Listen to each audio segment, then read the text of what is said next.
Dans nos précédentes vidéos, nous avons montré qu'il y eut bien, jadis, au temps de l'Exode, une importante fusion culturelle au moment du rassemblement des exilés bibliques au niveau du Sinaï, fusion qui est le réel moment de naissance historique du peuple hébreu.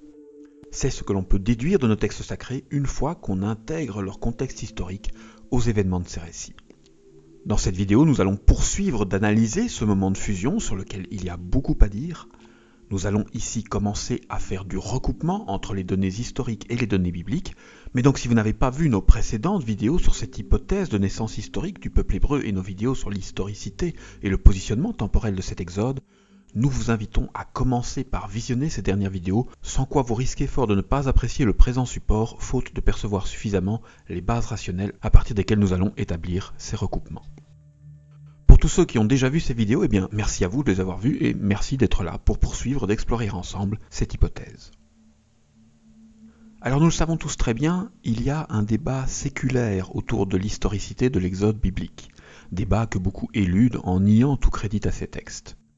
Beaucoup aiment donc occasionnellement à rappeler qu'aux périodes historiques envisagées pour cet exode et ses conquêtes, il n'existe aucune trace archéologique. Je le rappelle moi-même occasionnellement parce que c'est vrai, parce que c'est un fait. Sur cette chaîne, nous affirmons toutefois l'historicité de cet exode et il n'y a pas de contradiction entre ces deux affirmations.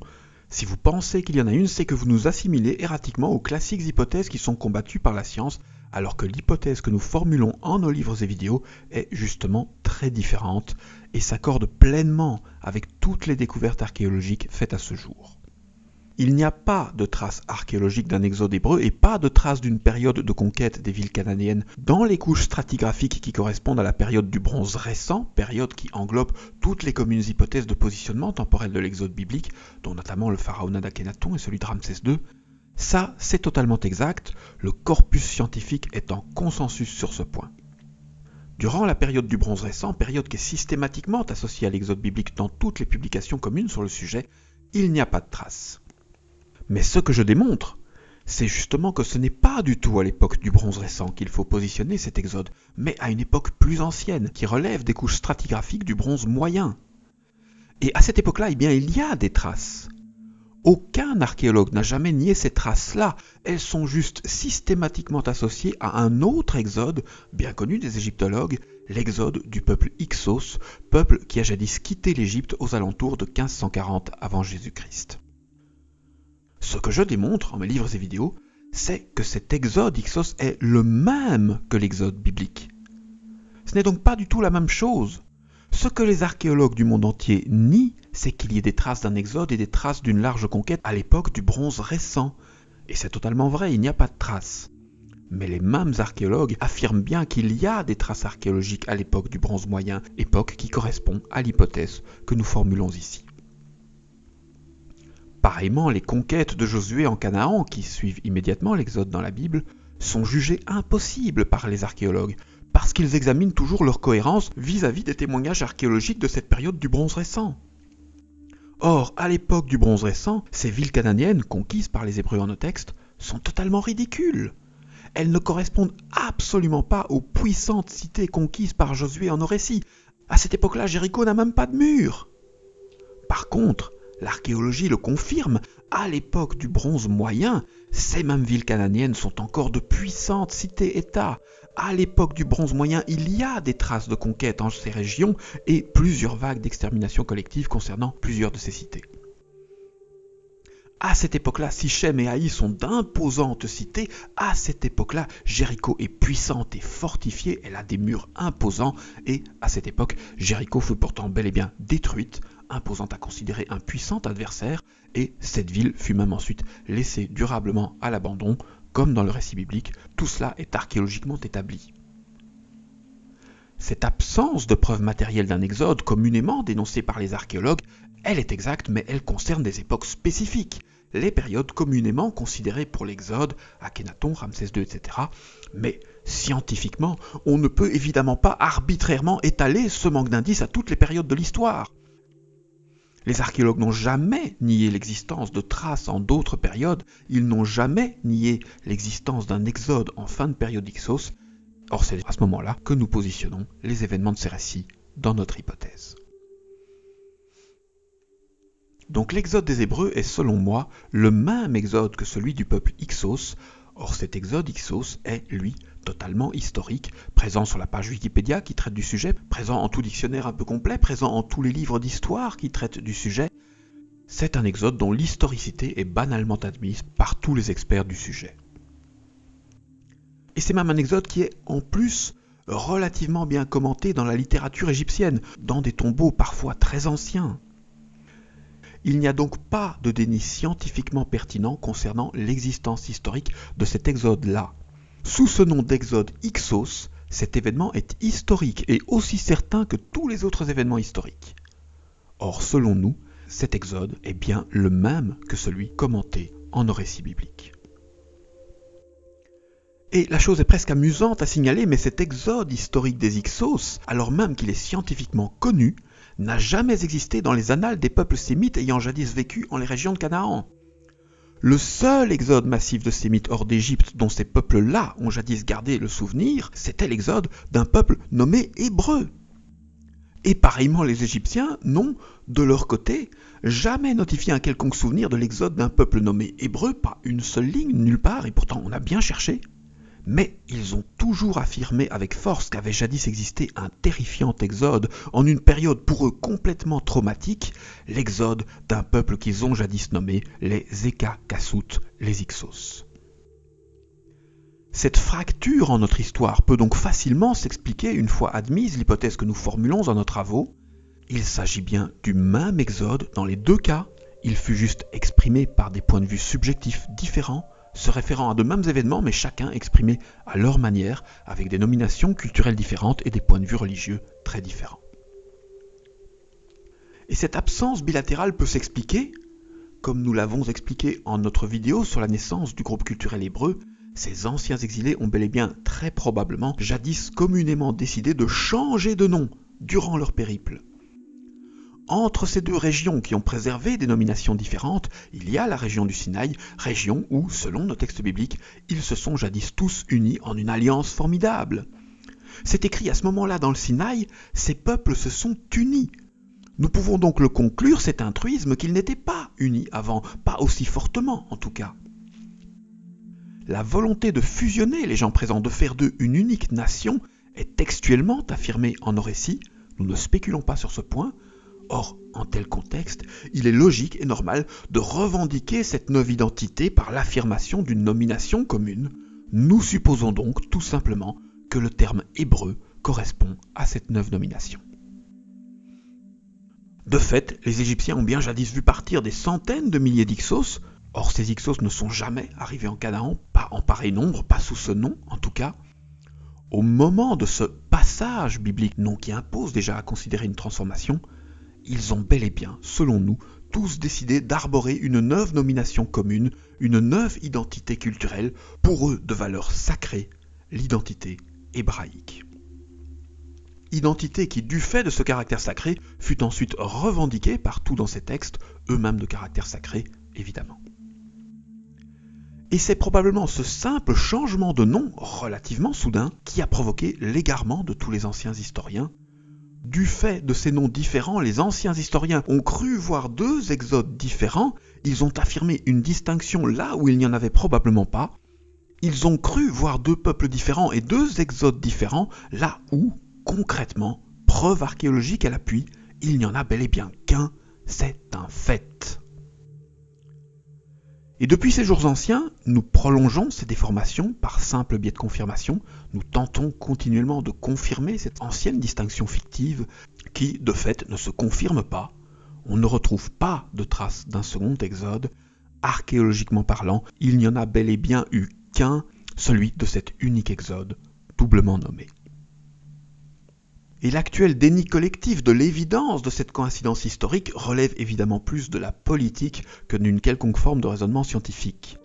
Si nous n'acceptons pas de valider collectivement l'unicité de ces deux exodes, tous deux partis de la même ville la même année, c'est uniquement parce que nous savons très bien que le Dieu qui fut le promoteur de cet exode dans l'histoire officielle des Hyksos, ce Dieu s'appelait Baal et non pas Yahvé.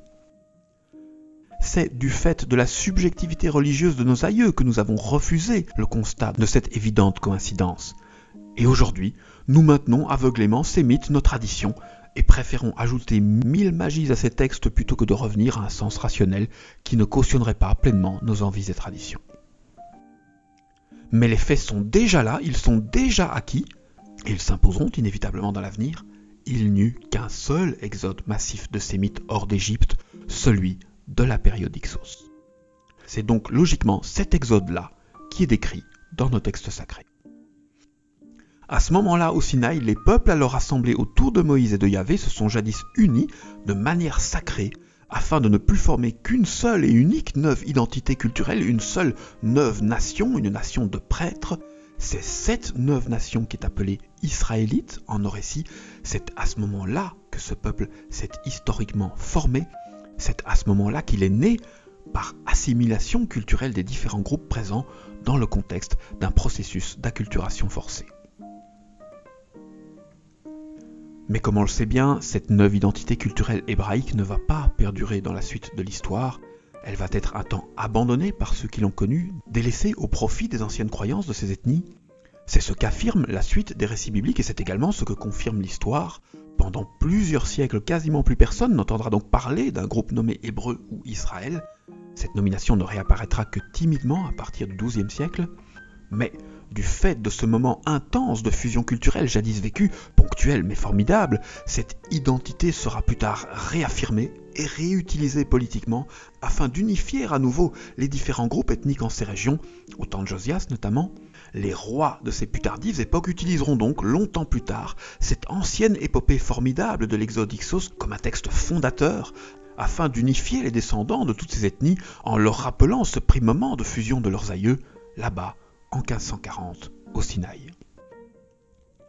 Voilà pour le panorama global. Mais ce moment de fusion, il est compliqué à comprendre. Il s'est passé énormément de choses très différentes à ce moment-là. La majorité des informations du texte de l'Exode, du Deutéronome, du Lévitique, des Nombres, parlent plus de cet unique moment de fusion, le moment d'alliance, plus que de tous les autres thèmes réunis.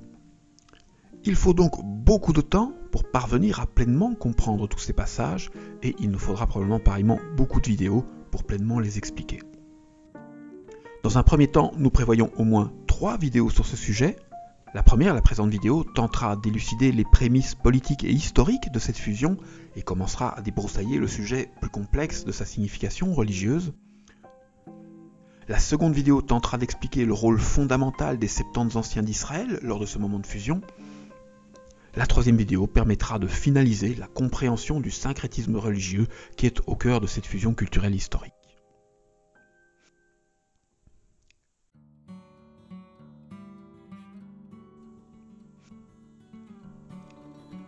Mais pour comprendre cette fusion culturelle et religieuse du Sinaï, il faut d'abord remettre tout cet épisode dans son plus large contexte historique afin d'en comprendre le cheminement. En effet, même sous le coup de la nécessité, on ne s'est évidemment pas décidé un matin d'unir des peuples entiers et de leur affirmer soudainement que tous leurs dieux sont identiques. C'est impossible, ça ne fonctionne évidemment pas du tout comme ça. L'acculturation, c'est un processus qui prend du temps. C'est un long parcours, un long cheminement, ordinairement très lent. Si donc il y eut réellement une puissante acculturation conclue à ce moment-là au Sinaï, elle doit forcément avoir commencé longtemps plus tôt et historiquement, de telles intentions pourraient avoir laissé des traces dans l'histoire. Dans le cas présent, ces traces existent, nous les connaissons. Les premières étapes de cette union nous sont connues, ce sont des faits historiques. En effet, comme nous l'avons déjà expliqué en nos précédentes vidéos, lorsque les Hyksos sont arrivés en Égypte à la fin du Moyen Empire, ils n'étaient pas du tout assez nombreux que pour prendre le contrôle des institutions du pays et se positionner en maître. Pour parvenir à cette prise de pouvoir, à cette effective possibilité de contrôle, ils vont donc devoir ruser, et nous savons historiquement comment ils s'y sont pris. Du fait de leur supériorité technologique, ils ont des armes et des armures de qualité largement supérieures à celles des Égyptiens de l'époque, ils ont d'abord acquis un contrôle militaire partiel dans la partie nord du pays, et ont ensuite fait entrer des dizaines d'autres groupes non égyptiens dans le pays, incitant ces groupes à venir s'installer en leur région nordique et leur offrant pour ce faire des titres et des privilèges. Les Hyksos ont donc volontairement favorisé une émigration massive de ces groupes alliés afin de croître leur nombre dans le pays et afin de pouvoir rassembler ces alliés pour faire bloc militairement contre les Égyptiens et cela a marché. Ces groupes, devenus alliés des Hyksos, les historiens les connaissent relativement bien aujourd'hui. Ce sont majoritairement des groupes sémites cananéens, issus du proche voisinage du pays, mais il y avait aussi des groupes amorites, hourites, hittites et même quelques émigrés crétois. Et l'affaire était notoire dans la littérature de la fin de l'Antiquité, il y avait bien aussi, parmi ces groupes qui vont rallier politiquement les Hyksos, quelques Égyptiens corrompus, entre guillemets, des Égyptiens de souche qui ont jadis pactisé avec le pouvoir Hyksos montant afin de bénéficier pareillement des avantages d'une accointance au pouvoir. C'est le cas d'une partie du clergé héliopolitain notamment. C'est dans le contexte de cette vague globale de migration de petits groupes étrangers que les Hébreux sont jadis entrés eux aussi en Égypte. Rappelons en effet que la Bible décrit très longuement cette entrée en Égypte du groupe hébreu et que les historiens sont totalement unanimes sur ce point-là. Si ce passage est historique, il eut forcément lieu durant la période Hyksos. C'est la seule et unique période possible pour ces passages-là de nos textes. Les Hébreux entrent en effet en Égypte sans être embêtés et même en y étant invités. Ils pactisent sur place avec un pharaon qui n'est pas égyptien et qui est bel et bien en train de prendre le contrôle du pays. Ils vont même aider ce pharaon à prendre l'ascendant sur les Égyptiens. Les Hébreux reçoivent sur place des privilèges, des terres, des titres afin de s'y installer durablement. Tous les éléments de ces passages de nos récits correspondent totalement à ceux de l'époque Hyksos et à celle-là uniquement. Ils sont impossibles à positionner en toute autre période, telle est l'avis quasiment unanime des historiens, le point de vue qui fait aujourd'hui consensus. Et Joseph s'alliera même plus tard lui aussi avec le clergé d'Héliopolis, en mariant la fameuse Asnath, la fille de Potiphar, l'un des hauts prêtres. C'est en tout cas ce qu'enseigne la littérature apocryphe et les textes intertestamentaires syriaques et araméens. C'est donc parce qu'ils se sont de la sorte alliés à des dizaines d'autres groupes numériquement plus représentés qu'eux que la minorité Hyksos est parvenue à se positionner en pouvoir en Égypte et à tenir concrètement le pays. Sans cette alliance, les Hyksos auraient été numériquement trop faibles et les dynasties de pharaons Hyksos que nous connaissons aujourd'hui n'auraient jamais pu exister. Tout cela est connu, c'est l'histoire officielle de ces époques, et cela a marché pendant presque un siècle. Fort de ces alliances, les Hyksos vont se maintenir au pouvoir en Égypte et contrôler toute une partie du pays. Mais si pour forger de telles neuves alliances, proposer des titres et des terres, cela fonctionne évidemment assez facilement, on ne peut continuellement user de la même technique pour maintenir ces alliances durablement dans le temps. Or les Hyksos ont dû tenir ces alliances. Pour se maintenir au pouvoir et solidifier ces accords militaires fragiles, les Hyksos ont dû s'y prendre autrement et, une fois encore, nous savons historiquement comment ils ont agi. Pour maintenir ces alliances, ils se sont jadis servis de la religion. Les dirigeants Hyksos ont utilisé, comme bien souvent dans l'histoire, le tissu religieux commun de ces peuples afin d'affermir leur alliance groupale. Car oui, tous ces groupes, jadis rassemblés par les Hyksos, avaient tous en commun de vénérer des divinités très similaires. Ils avaient tous pour principale divinité l'un ou l'autre des avatars anciens du dieu Baal. Les Cananéens vénéraient leur dieu Baal sous ce nom, les Hourites et Hittites vénéraient Téchoup, qui est l'équivalent du culte de Baal en leur région, les Crétois vénéraient Dagon, autre évidente variation du culte ancien de Baal, et parmi les Égyptiens, il y avait des adeptes du dieu Seth que l'époque Hyksos va confondre comme étant le dieu Baal. En cette période-là de l'histoire d'Égypte, le dieu Seth fut complètement et totalement identifié comme étant le même dieu que le dieu Baal des étrangers. Donc cette alliance Hyksos, alliance militaire et religieuse, elle est historique, et elle est bien, selon moi, la préfiguration de la future alliance biblique du Sinaï. C'est cette alliance Hyksos qui sert de terreau à l'alliance biblique, c'est elle qui en a fait le cheminement historique. Sans ces prémices, il n'aurait pas été possible de finaliser si soudainement une pareille fusion culturelle d'ampleur au moment de leur exode. Il y a donc bel et bien, selon nous, un siècle entier d'efforts d'union qui précède ce moment de sacralisation qui est décrit en nos récits. Le mot Hyksos et Kakassout faisait d'ailleurs déjà lui aussi le chemin de cette volonté de marquer une neuve appartenance culturelle. Les Hyksos, nous le savons, ne sont pas du tout originaires de même région, c'est totalement certain. Il est bien archéologiquement démontré qu'il s'agit d'un groupe pluriethnique, comportant au bas mot une 8aine de factions et peut-être beaucoup plus. Certains décomptent 12 factions différentes, ce qui ferait évidemment écho aux 12 tribus d'Israël, mais à ce jour, ce nombre n'est pas du tout certain. Ce qui est certain par contre, c'est que les individus de ces nombreuses ethnies étaient bel et bien déjà tous verbalement rassemblés en cette unique nomination, sous un unique étendard, l'étendard Hyksos, aussi bien de leur point de vue que du point de vue des Égyptiens. Cet étendard Hyksos est donc bien, selon nous, une préfiguration du futur étendard hébreu qui les rassemblera pareillement par la suite. L'Alliance du Sinaï, c'est juste le moment de finalisation, le moment de sanctification de cette union historique en cours. C'est une tentative d'acculturation rapide et forcée, en un moment où l'union historique de ces peuples risquait évidemment d'éclater, faute de pays à partager ensemble. C'est le moment où cette union risquait de disparaître, alors qu'elle était plus que jamais totalement nécessaire à leur survie. C'est le moment où tous ces groupes soudés risquaient grandement de se reséparer, puisqu'ils allaient tous retourner en leur région d'origine et être donc tous à nouveau en contact avec leurs anciennes cultures, avec leurs anciennes pratiques religieuses. La culture des Hyksos, culture très spécifique, on y reviendra, risquait donc à ce moment-là grandement de disparaître. Tous leurs efforts risquaient d'être annihilés. Toutes les spécificités qu'ils avaient développées du fait de leur parcours particulier risquaient de disparaître pareillement. Il leur fallut donc, à ce moment-là, affermir plus fortement encore leur union en cours, lui attribuer un caractère profondément sacré, du fait de l'important sacrifice qui fut alors décidé, afin d'espérer que survivent les évolutions dont ils sont les porteurs, dont évidemment le monothéisme, dont ils sont de fait les premiers représentants historiques. Nous y reviendrons dans un instant. Mais donc oui, il y a bien selon nous une longue préparation à cette alliance, une préparation qui a laissé des traces dans l'histoire. Ce moment d'alliance au Sinaï, c'est un couronnement, c'est un moment d'apothéose, mais il y eut bien, oui, un siècle entier d'efforts qui précéda ce moment de sanctification, un siècle entier d'accointances religieuses et de soutien mutuel entre ces différents groupes qui allaient bientôt tous s'unir de manière sacrée.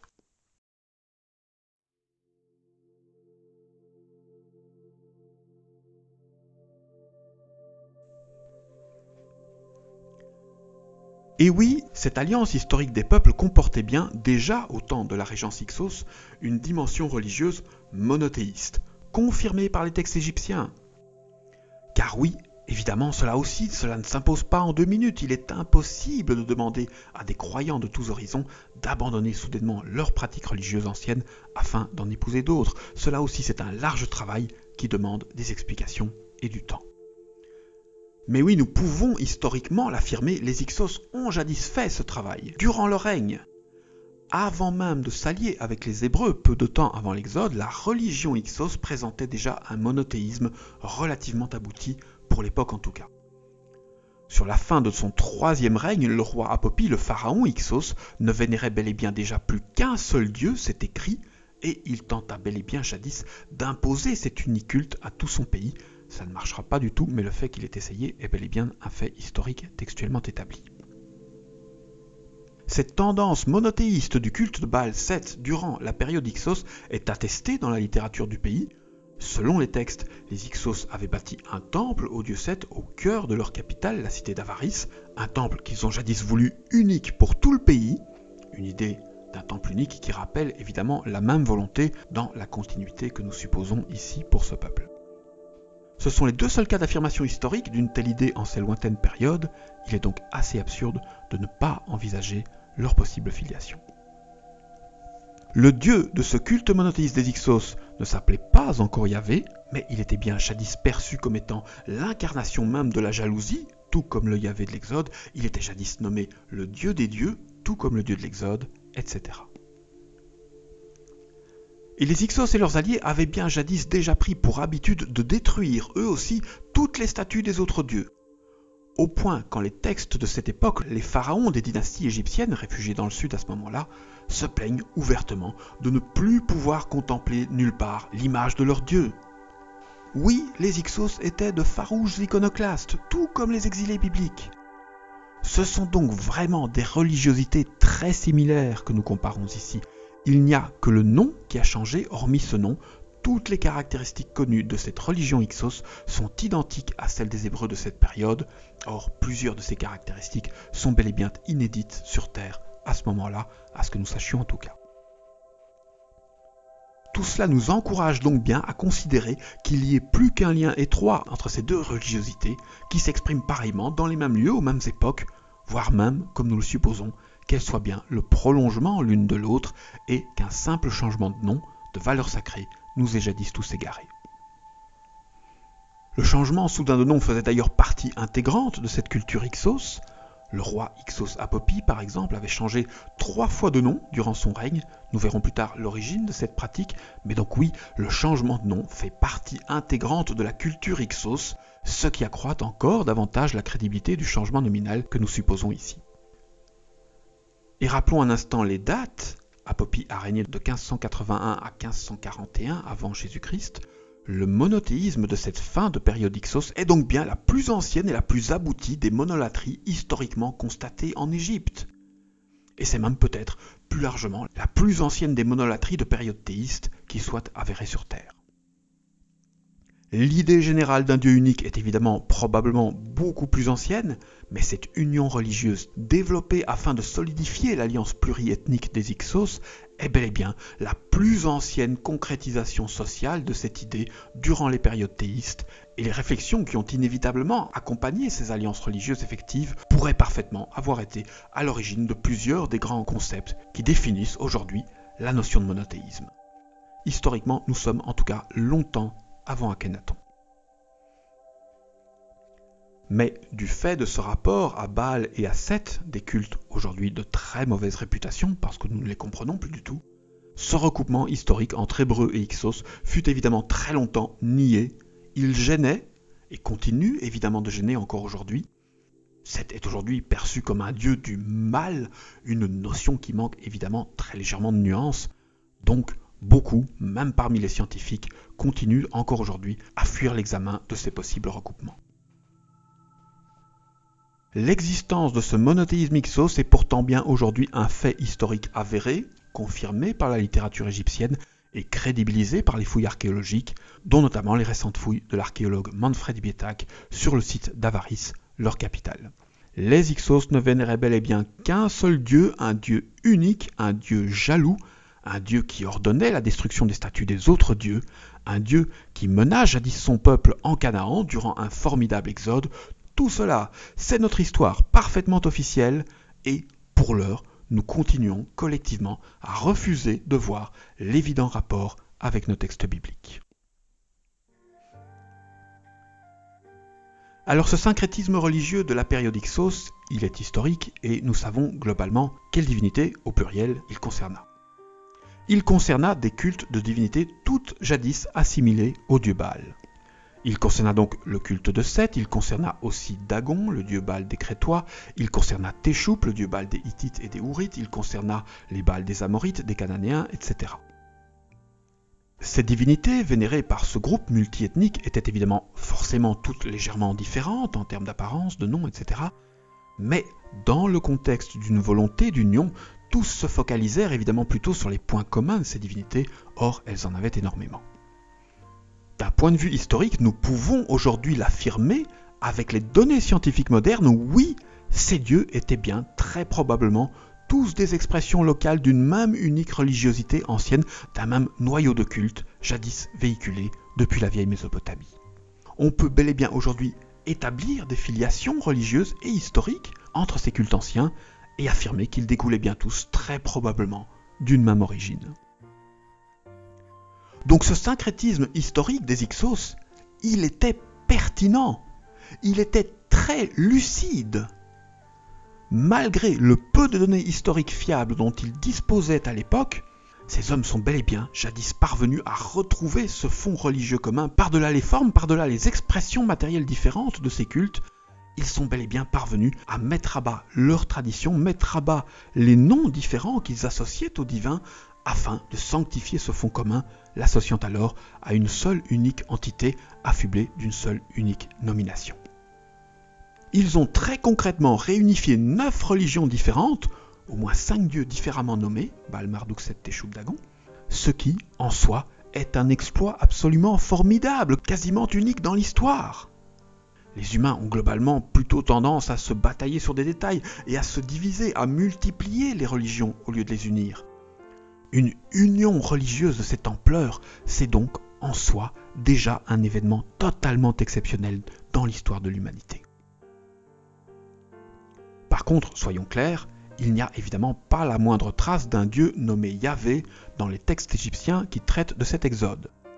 Et si vous avez vu notre vidéo sur la naissance des Hébreux, vous comprenez pourquoi, c'est tout à fait normal. Le groupe qui représente ce dieu, le groupe des descendants d'Abraham, ne comptait à ce moment-là que quelques dizaines d'individus à peine. C'est ce que l'on peut déduire des informations de nos récits. Et ces individus n'auront d'impact global sur le groupe de ces exilés qu'à la toute fin de ce périple une fois quitté le pays. Il est donc tout à fait normal que ce groupe ne fût pas référé nominalement dans les annales égyptiennes, encore que ce ne soit pas tout à fait vrai, on en reparlera. Les Égyptiens ont bel et bien vu partir un peuple nommé Hyksos, mené par un roi divinisé associé au dieu Baal, et ce n'est qu'après la complète rupture avec les Égyptiens que ce peuple s'est assimilé aux Hébreux et à leur religiosité, imposant à ces 9 nominations qui furent ensuite transmises jusqu'à nous par le biais de leurs écrits. Et Yahvé dans tout cela, un Baal comme les autres, jadis moins connu, mais pareillement absorbé en cette formidable fusion globale de tous les Baals de la période Hyksos? Ce n'est pas si simple. Nous l'avons vu, en ces passages-là de nos textes bibliques, Yahvé est un dieu de l'orage, de la colère, des nuées, un dieu du feu, un dieu punisseur, qui menace, qui envoie des fléaux, qui est représenté par un serpent, par un veau d'or, qui sacrifie des enfants premiers-nés. Le Yahvé des passages bibliques de l'Exode arbore absolument tous les communs attributs anciens des cultes de Baal. Malgré qu'il soit partout nommé Yahvé, c'est bien un complet calque du dieu Baal qui nous est présenté en tous ces passages. Au vu de ces attributions, on est donc évidemment tenté de dire oui, Yahvé est un dieu Baal comme les autres, absorbé lui aussi à l'occasion de cette fusion culturelle de tous les Baals présents au sein du groupe pluriethnique des Hyksos. Mais non, c'est plus compliqué.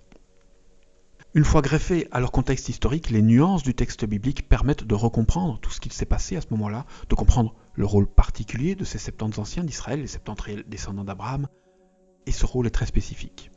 Nous consacrerons bientôt une pleine vidéo au sujet de ces 70 anciens, mais ici, pour faire court, constatons simplement pour l'instant que dans tous les passages bibliques qui traitent de ces périodes qui précèdent cet exode, Yahvé n'est pas encore manifesté dans le récit. Son culte n'est pas encore syncrétisé en celui du culte royal Hyksos. Le pharaon que croise Joseph est déjà l'incarnation du dieu Baal des Hyksos. Or, il n'est pas représenté comme Yahvé. Le pharaon qui ordonna le massacre des innocents est lui aussi déjà membre actif de cette alliance religieuse et il n'est pas du tout représenté comme lié à Yahvé.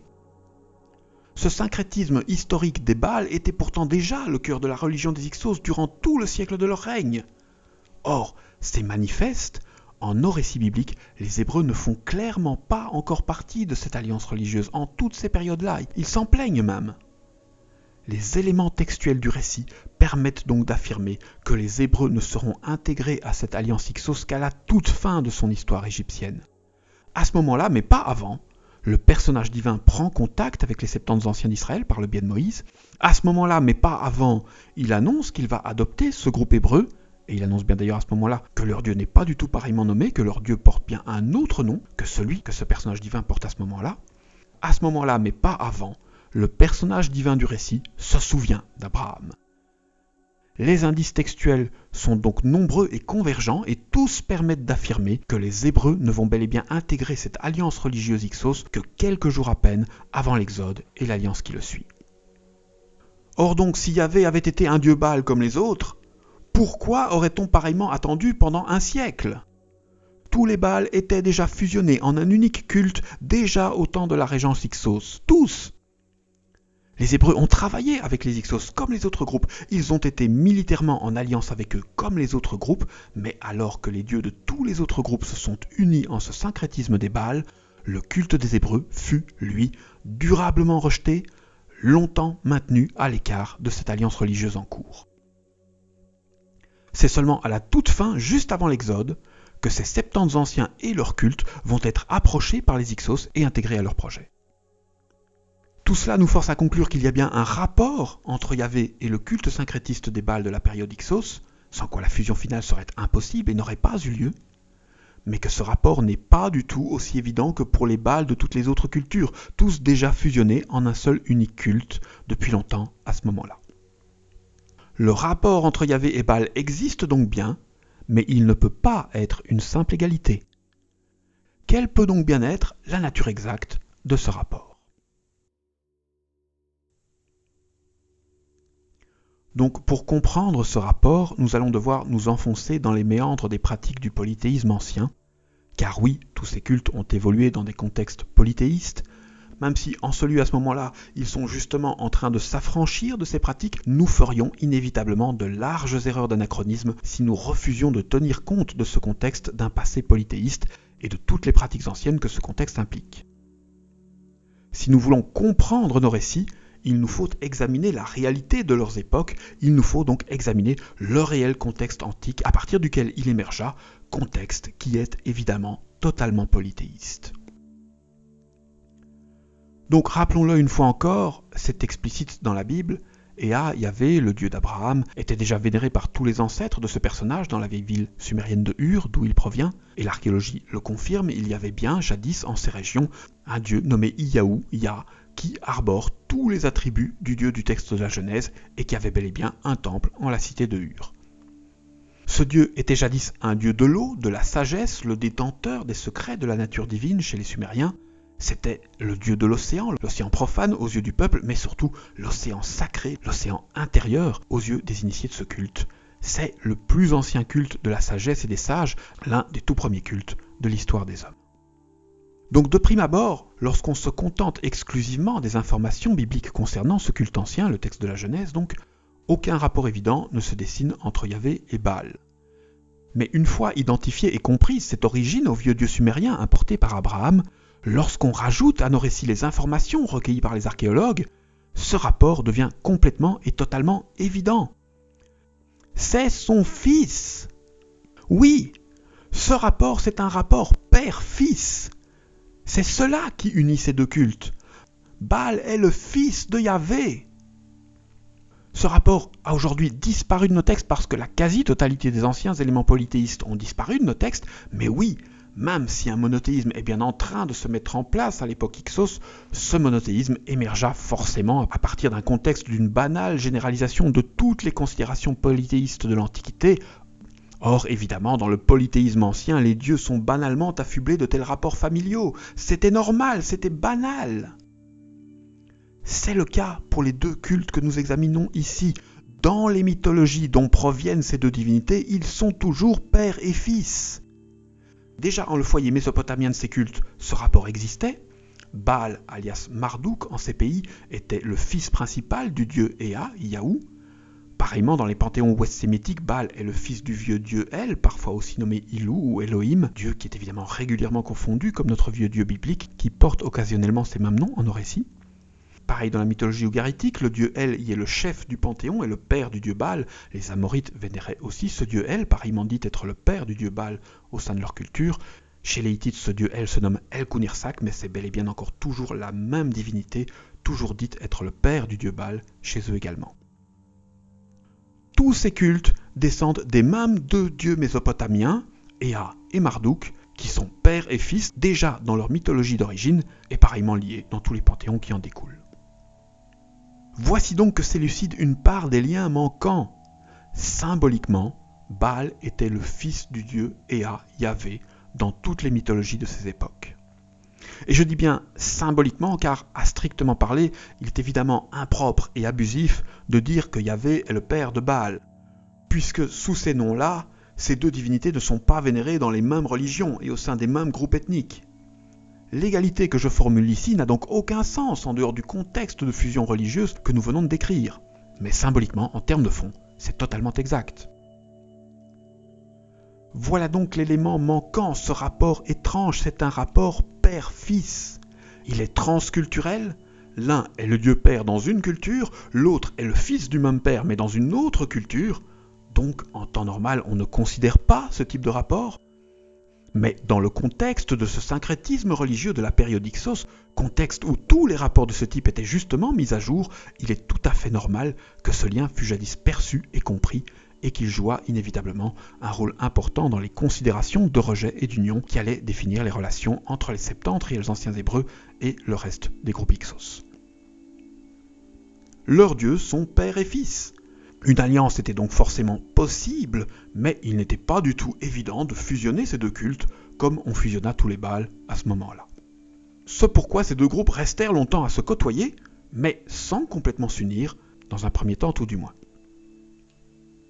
Dans les considérations de l'époque, Baal correspond donc en fait à notre personnage d'Adam dans la Bible. Adam est bien le fils de Yahvé dans nos textes sacrés, c'est écrit. Ça fait évidemment partie du bagage polythéiste que beaucoup continuent aveuglément de nier, mais c'est écrit. Adam est le fils de Yahvé dans nos récits. Tout comme il était déjà son fils à Sumer, comme nous l'avons montré dans plusieurs vidéos, le nom Adam est bel et bien une déformation tardive du nom Dumuzi, qui est bien le personnage divin, fils du dieu Ea, Yahou, déjà au temps de la vieille culture sumérienne, importée par Abraham. Et cette filialité entre Adam et Yahvé va bel et bien se maintenir dans les considérations bibliques, notamment par le biais du personnage de Jésus-Christ, évidemment. Rappelons-le, dans les considérations religieuses chrétiennes, Jésus-Christ est nommé lui aussi comme le Fils de Dieu, le Fils de Yahvé. Or, évidemment, Jésus-Christ est complètement associé au personnage d'Adam. Symboliquement, il est le nouvel Adam, celui qui rachète la faute de l'ancien. Il est nommé comme tel dans la Bible, et ces considérations religieuses sont bien encore aujourd'hui en vigueur dans la chrétienté. Donc, indirectement, c'est bien du personnage d'Adam et de son acte que parlent tous ces passages bibliques de l'Exode. C'est ce spectre-là que Moïse vient brandir devant Pharaon. De quoi aurait-il pu parler d'autre d'ailleurs? Si vous retirez de la Bible tous les récits de l'Exode et les récits suivants, il ne reste que cela comme matière religieuse. À ce moment-là, leur texte sacré, c'est la Genèse, c'est Adam et Ève, point, il n'y a rien d'autre. Leur texte sacré à eux parle donc forcément de cela, il n'y a rien d'autre. Tout le reste de nos récits sacrés à nous n'est pas encore en leur récit ou n'a même pas encore eu lieu. La moelle de leur culte, à ce moment-là, c'est cela, c'est la Genèse, c'est Adam et Ève. Baal est Adam. Baal a commis le même acte qu'Adam, au cours du même rite qu'Adam, il est donc l'équivalent de ce fils maudit de Yahvé, mais dans une autre culture, dans d'autres mythologies, et Astarté, la déesse épouse du dieu Baal, est évidemment pareillement l'équivalent du personnage d'Ève dans nos Bibles, comme nous l'avons également déjà démontré en plusieurs de nos anciennes vidéos. Alors cette identité entre les cultes d'Adam et Ève sous leurs divers noms tels que les Baals et les Astartés et beaucoup d'autres, cela se démontre rationnellement, logiquement, nous le ferons, mais une fois encore c'est un sujet complexe qui réclame d'être traité de manière complète et indépendante. Nous lui consacrerons donc une ou plusieurs vidéos plus tard sur cette chaîne. Pour démontrer cette identité, il faut simplement démontrer la réalité des actes qui sont ici symboliquement suggérés dans ces différentes mythologies. Lorsqu'on comprend ce fond réel, on comprend les symboles qu'ils y associent logiquement et on parvient alors facilement à passer outre le voile du symbolisme des autres cultures pour y découvrir parfois ces mêmes contenus factuels. Alors je comprends évidemment bien que pour vous, la pleine démonstration de ce point ne sera pas acquise ici, c'est normal. Nous ferons ces autres démonstrations, mais une fois encore, ce sont des sujets complexes, ils requièrent du temps et de larges explications. Comme toujours, il vous appartiendra donc de choisir de nous accorder ce temps en étudiant les plus complets propos de nos livres ou en suivant nos futures vidéos. Mais cette identité symbolique entre Adam et Ève et les Baals et les Astartés de l'époque a évidemment des implications bien plus larges qu'en cet unique moment du passage de l'Exode. Je vais donc ici me permettre une courte digression et prendre quelques minutes pour élargir mon propos afin de cerner les grandes lignes des implications de ces identités en les autres textes. C'est donc bien, selon nous, le culte d'Adam qui se cache derrière ce personnage de Baal, ou plutôt une variante historique du culte d'Adam, mais dans une autre culture, une culture où ce faux Dieu, selon les considérations bibliques, n'était pas pareillement perçu comme tel. Ces Baals et ces Astartés qui partout fleurissent ensemble dans les royaumes d'Israël et de Juda, dans les textes plus tardifs, à l'époque des rois, ce sont des Adam et des Ève. Symboliquement, c'est la même chose. Ce sont des variantes des mêmes cultes. C'est pourquoi le dieu Yahvé est bien toujours complètement lié à tous ces personnages, à ces cultes, tout en les combattant farouchement. Ce sont pareillement de faux dieux, dans l'optique judéo-chrétienne, des personnes humaines, souvent rois ou dignitaires, qui ont exécuté le principal rite commun de ces cultes anciens, un rite dont on considérait jadis qu'il rendait divin. C'est pour cela qu'il y a des Baals au pluriel, partout dans l'Antiquité. Il n'y a à la base qu'un seul culte de Baal, qu'un seul dieu nommé Baal, c'est le culte ancien de Marduk, dieu originaire de Mésopotamie. Mais tous les personnages qui s'identifiaient à ce dieu Baal lors du principal des rites associés à sa religiosité, tous ceux qui effectuaient le rite sacré de la hiérogamie, l'union entre Baal et Ishtar, l'union sacrée de l'époux et de l'épouse, étaient ensuite considérés comme des dieux, comme des seigneurs, comme des Baals, parce qu'ils avaient rejoué rituellement la vie de ce Dieu et parce qu'ils avaient, dans ce contexte rituel, effectué le même acte que ce Dieu, acte dont on considérait jadis qu'il rendait divin. Il n'y a donc bien qu'un Dieu Baal, ce n'est pas juste un nom commun, comme tentent encore trop souvent de le marteler les croyants en quête de blanchiment biblique. Il y a des temples de Baal, il y a des prêtres de Baal, il y a des sacrifices à Baal, on ne fait pas tout cela pour un simple nom commun. Et tous ces Baals de nominations différentes ne sont bel et bien tous que des expressions d'un seul culte, d'une unique divinité. Mais il y eut bien jadis beaucoup de rois, d'humains qui, une fois initiés à ce culte et eux-mêmes nommés Baal au quotidien, tentèrent ensuite d'être perçus comme l'incarnation du Dieu et être évidemment vénérés à sa place, idolâtrés à sa place, formant ainsi les dizaines d'alter-ego nominales que nous connaissons aujourd'hui pour cette religion. Ces Baals et ces Astartés, toujours liés en couple et dont la Bible n'a de cesse de faire ses ennemis dans les textes plus tardifs, ce sont donc bien des variantes du couple Adam et Ève. Ce sont les cultes des deux mêmes personnages, mais en une autre culture. Dans une vision transculturelle, ces personnages sont donc bien liés à Yahvé à très juste titre. Ils sont liés aux mêmes rites anciens, aux mêmes processions religieuses, ils sont tous des personnages des mêmes récits sacrés. C'est pour cela que la déesse Asherah Astarté sera même à un moment représentée dans le temple de Yahvé à Jérusalem et que les prêtresses de cette déesse habiteront à même le temple. Nous avons pris l'imbécile habitude de nier tous ces faits textuels parce qu'ils gênent la pensée monothéiste moderne, mais ces éléments sont réellement affirmés dans la Bible.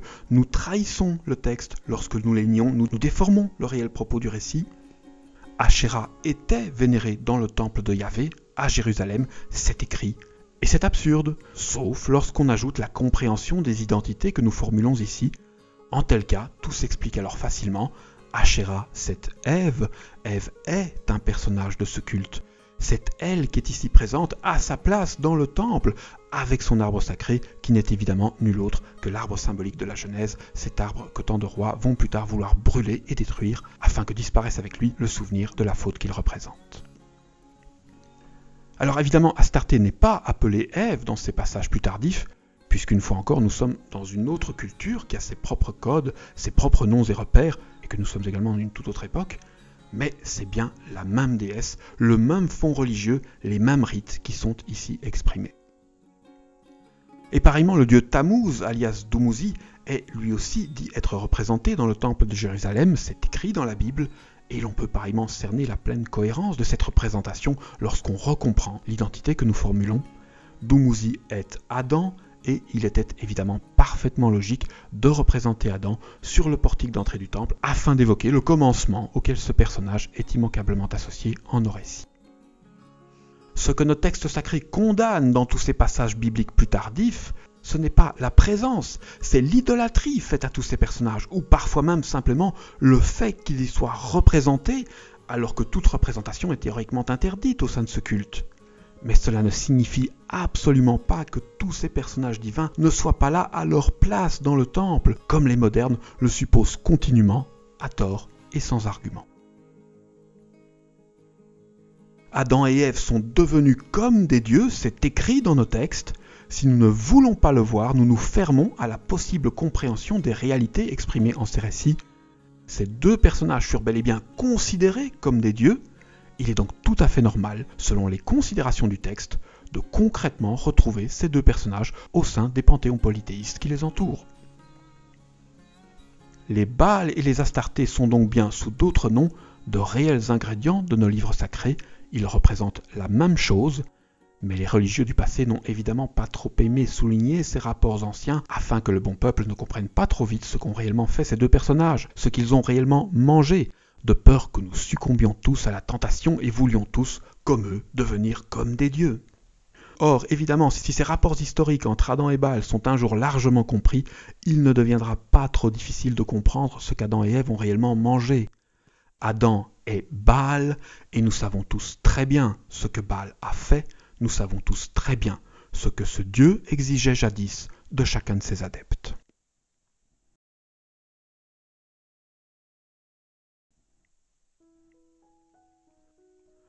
Ce sont donc bien d'authentiques éléments du culte de Yahvé qui sont exprimés par Moïse en face de Pharaon, mais pas ceux que nous prétendons et pas ceux que nous pensons voir.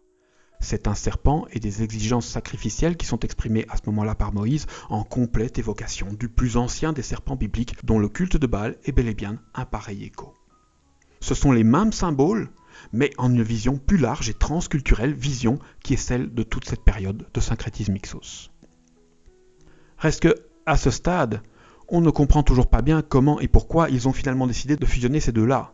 Fusionner le culte d'Ea avec celui de son fils Marduk, fusionner le culte de Yahvé avec celui de son fils Adam. Car ce sont bien, au moins en apparence, des personnages qui s'opposent de par leurs actions en les fondements de leurs textes sacrés respectifs. Chez nous, Yahvé est le Dieu qui condamne cette pratique. Adam est le personnage devenu comme un Dieu après avoir désobéi. Le père qui interdit l'acte et le fils qui l'exécute, ce n'est pas la même chose. Comment donc ont-ils pu arriver à la conclusion que ces deux personnages n'en fassent qu'un? Idée absurde. Pourtant, cette idée, selon laquelle le père et le fils ne feraient qu'un, a tout de même quelques plus larges résonances bibliques. Il y a clairement matière à creuser. Mais le temps passe, nous devrons donc garder cette matière pour de prochaines vidéos. Pour comprendre ces éléments-là, il va d'abord falloir que je vous explique l'importante réforme religieuse qui a eu lieu à Babylone quelque temps plus tôt, car c'est dans les ingrédients de cette réforme religieuse plus ancienne que puis aujourd'hui se comprendre cet élargissement final de l'alliance religieuse Ixos en la personne de Yahvé. Pour comprendre le fin mot de cette histoire, il va donc falloir quitter l'Égypte et contextualiser plus largement encore, et nous le ferons. Sachez seulement pour l'instant que tous les cultes qui ont jadis fusionné au temps des Ixos sont en fait tous liés par un important rituel commun, le rituel sacré de la hiérogamie, rituel bien connu des historiens et archéologues, et qu'aux époques dont nous parlons, ce rituel va connaître plusieurs importantes modifications. Le personnage de Dumuzi, protagoniste masculin de ce rituel, va y céder sa place au jeune et fringant Marduk, imposant à une profonde réforme au sein de tous les cultes concernés par ce rite ancien. Une réforme qui a laissé de nombreuses traces dans l'histoire, le texte de l'Enuma Elish, la glorification de Marduk, etc.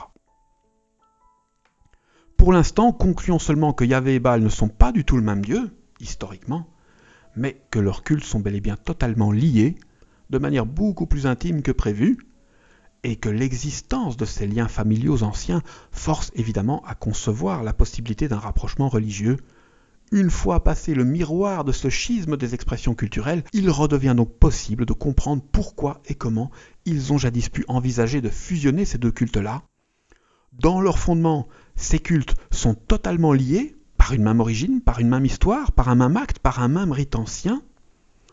Pour que se dessine la possibilité d'une fusion religieuse, il a donc simplement suffi de considérer ces réels sujets communs, symboliquement la pomme, le serpent, etc., éléments qui sont justement ceux que Moïse va arborer devant le pharaon au moment de la représentation entre guillemets officielle de ce culte alors nouveau.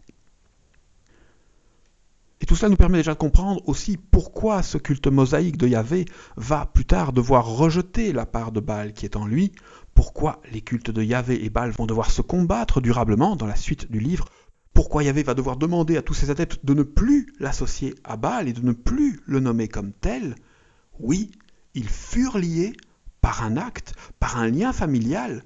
Il y a donc bien des contenus communs entre leurs cultes, mais l'un revendique cet acte, là où l'autre le condamne, imposant aux schismes historiques qui suivront.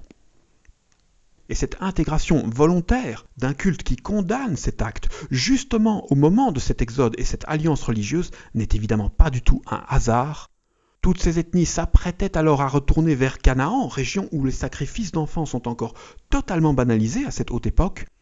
Cette décision de rajouter à ce moment-là le personnage de Yahvé et Ea au sein de leur alliance religieuse correspond donc en fait à la décision de mettre fin à ces sacrifices. C'est un engagement à ne plus s'adonner à cette pratique religieuse ancienne qu'ils allaient bientôt tous être à nouveau obligés de côtoyer. Cette intégration finale de Yahvé est la signature de ce changement religieux en cours. Deux immenses religions ont donc fusionné ensemble là-bas au Sinaï.